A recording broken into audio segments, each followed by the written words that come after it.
Good morning everyone, সবাই কেমন আছো? আশা করছি সবাই খুব ভালো আছো আর আমিও ভালো আছি। আমার নতুন একটি ব্লগে তোমাদের সবাইকে ওয়েলকাম আর অনেক অনেক ভালোবাসা। তোমরা যারা আজকে আমার ভিডিওটি নতুন দেখছো, তোমাদের যদি ভালো লেগে থাকে তাহলে প্লিজ চ্যানেলটা সাবস্ক্রাইব করে পাশে থেকো। তো দেখতেই পেলে সকালে ঘুম থেকে উঠে কিন্তু আমি ফুলগুলো তুলে নিয়েছি। আর এখন মেয়ে ঘুম থেকে উঠে পড়েছে। ঘুম থেকে উঠেই তার বায়না, সে এখন বাইরে বেরোবে।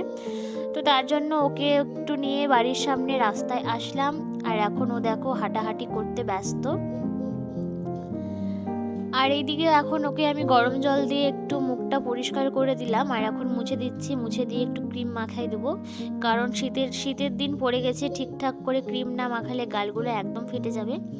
তারপরে ওকে একটু দুধ বিস্কুট খাইয়ে দিলাম, খাইয়ে দিয়ে ওকে ওর পাপার কাছে দিয়ে আমি স্নান করে চলে আসলাম ঠাকুর ঘরে পুজো দেওয়ার জন্য।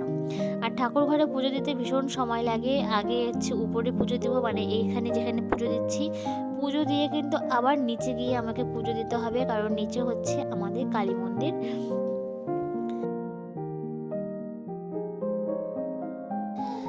তো ঘড়ির কাঁটায় কিন্তু 10টা বেজে গেছে আর মেয়ের জন্য এখনও খাবার বানাতে পারিনি। তারাও হুড়ো করে পুজো করে চলে আসলাম মেয়ের জন্য খাবার বানাতে। খাবার বসিয়ে দিয়েছি। এখানে মেয়ের ভীষণ মন খারাপ, কারণ তার পাপা এখন কাজে বেরিয়ে গেছে তাকে রেখে।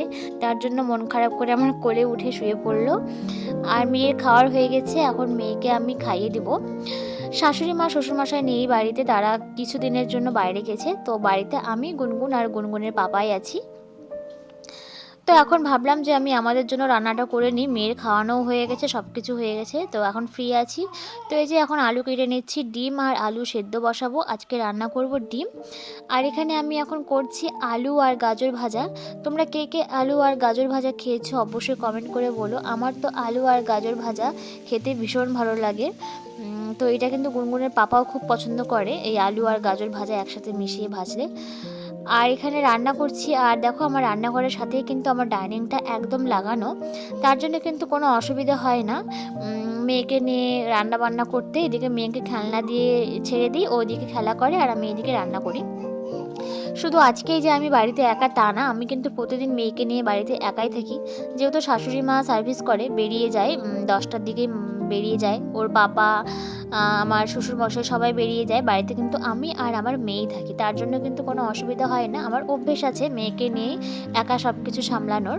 তো এই যে দেখো ওইদিকে খেলছিল, খেলতে খেলতে কিন্তু ওর যখন ইচ্ছে হয় আমার কাছে আসার, তখন কিন্তু ও খেলা ছেড়ে দিয়ে আমার কাছে চলে আসে।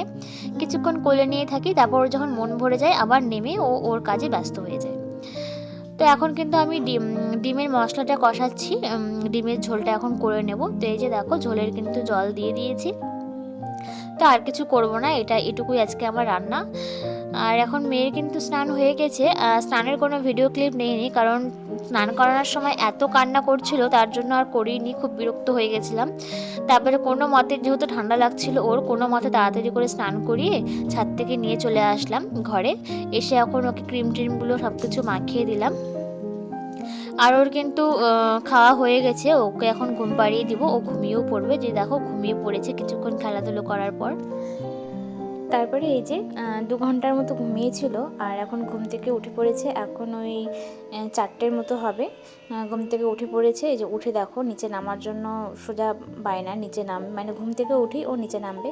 তো এই যে একটু ঠান্ডা ঠান্ডা করছিল, সোয়েটার পরে দিয়েছি আর নামিয়ে দিয়েছি। আর এখন দেখো গোটা বাড়ি ঘুরে বেড়াবে। আর এখন কিন্তু ধীরে ধীরে ওর হাঁটার স্পিডটা প্রচণ্ড বেড়ে গেছে। মানে আগে, মানে প্রথমে কী হতো, একটু একটু ধীরে ধীরে হাঁটছিল, আর এখন হাঁটতে হাঁটতেও মানে এখন অভ্যাস হয়ে গেছে, এখন হাঁটার স্পিড একদম খুব জোরে হয়ে গেছে। তো তারপরে এই যে দেখো ওকে খাইয়ে টাইয়ে দিয়েছি, আর তারপরে একটু বাইরে থেকে ঘুরিয়ে নিয়ে এসেছি, ওগুলোর আর ভিডিও করা হয়নি। আর এখনও বসে বসে এদিকে খেলছে। তো আজকের মতো এখানেই বন্ধুরা শেষ করছি, টাটা, দেখা হবে পরের কোনো নেক্সট ভিডিওতে।